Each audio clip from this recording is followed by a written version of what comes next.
The engagement party was supposed to be the happiest night of my life. White roses, soft music, golden lights, smiling guests. A perfect scene. At least, that's what it looked like from the outside. Inside, I was slowly being destroyed. I stood beside my fiancé, Daniel, holding his hand. My ring sparkled. My dress fit perfectly. My makeup hid my nerves. And yet, I had never felt smaller. His parents sat at the head table. Elegant, powerful, respected. Business royalty in our city. His mother barely looked at me. His father checked his phone. Like I wasn't even there. After dinner, his aunt stood up with a microphone. "Let's say a few words about this beautiful couple," she smiled. Applause filled the room. My heart raced. Maybe, finally, acceptance. She turned to Daniel first. "You've always been ambitious," she said. "Smart. Successful. Destined for greatness." Everyone nodded. Then her eyes moved to me. Her smile tightened. "And, well," she paused. "Some people are lucky enough to rise, without earning it." Silence. A few awkward laughs. My face burned. Daniel squeezed my hand, unsure. His mother leaned toward the mic. "We just want what's best for our son," she said sweetly. "And sometimes, love isn't enough." Someone whispered. "She's just a receptionist, right? Does she even have a degree?" Gold digger. Each word hit like a slap. I wanted to disappear.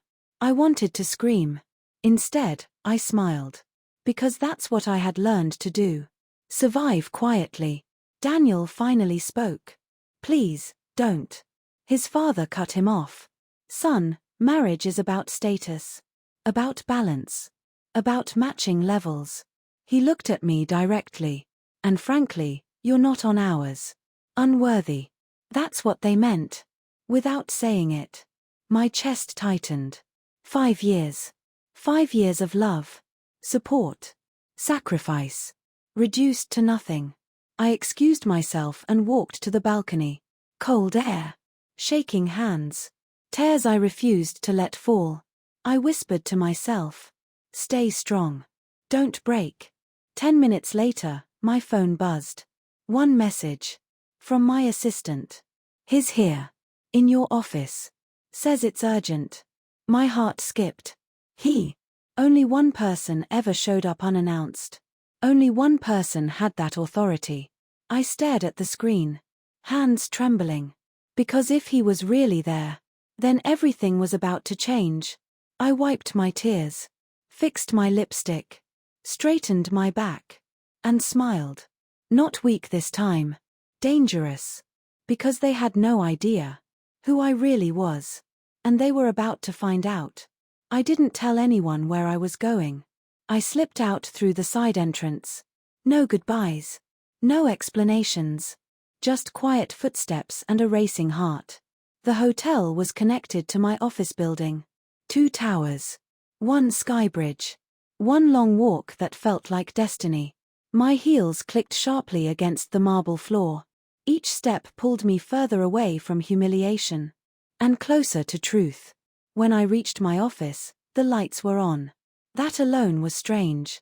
It was almost midnight. Yet inside, everything was awake. I pushed the door open. And froze. He was standing there. In his tailored suit. Hands behind his back. Calm. Commanding. The kind of presence that made rooms fall silent. "Sir," I whispered. He turned. Smiled. "My CEO," he said softly. "I needed to see you." My breath caught. 5 years. 5 years of hiding. 5 years of building everything in silence. And now, he was here. Behind him stood my legal advisor. My finance director. 2 board members. All serious. All alert. "What happened?" he asked gently. I hesitated. Then showed him my phone. Recordings. Messages. Videos. Live clips from the engagement. The insults. The laughter. The word unworthy. His jaw tightened. "This happened tonight?" I nodded. "They don't know," I whispered. About me. About the company. He was quiet for a long moment. Then he said calmly, "Then it's time they learn." He picked up his phone. One call. 30 seconds. That's all it took. "Prepare conference hall B," he said. "Full media access. Now." My heart pounded. "Media?" I asked. He looked at me. "They tried to destroy you in private," he replied. "They'll apologize in public." Within 40 minutes. The hotel was buzzing. Reporters arrived. Cameras flashed. Executives gathered. Security tightened. Meanwhile, back at the party, panic spread. Daniel kept calling me. "Where are you? Are you okay? Please come back." His parents were confused, annoyed, embarrassed. Because whispers were starting. "Why is there press here? Is something happening?" No one knew. They were about to meet the woman they called unworthy, in her true role. And when they did, nothing would ever be the same again. The ballroom lights dimmed. Music stopped. Conversations froze. A hotel manager stepped onto the stage. "Ladies and gentlemen," he announced, "we ask for your attention for a special address." Confused murmurs filled the room. Then, the doors opened. And I walked in. Not alone. Beside me was my CEO mentor. Behind us, board members, lawyers, media cameras, security. Every eye turned. Daniel stood up. "Why are there reporters?" he whispered. His mother's face drained of color. My mentor took the microphone. "Tonight," he said calmly, "you insulted the founder and majority shareholder of this company." Silence. Pure. Dead. "What?" his father gasped. He turned to me. "This woman," he continued, "built this corporation from nothing.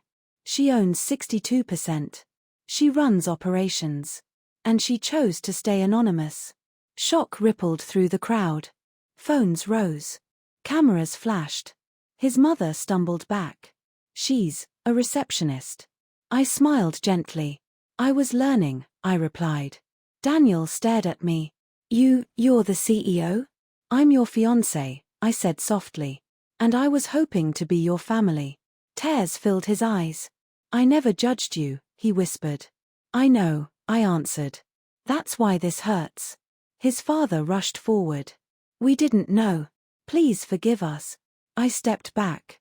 "Respect shouldn't depend on wealth," I said. "You failed before you knew I had any." I removed my ring. Placed it on the table.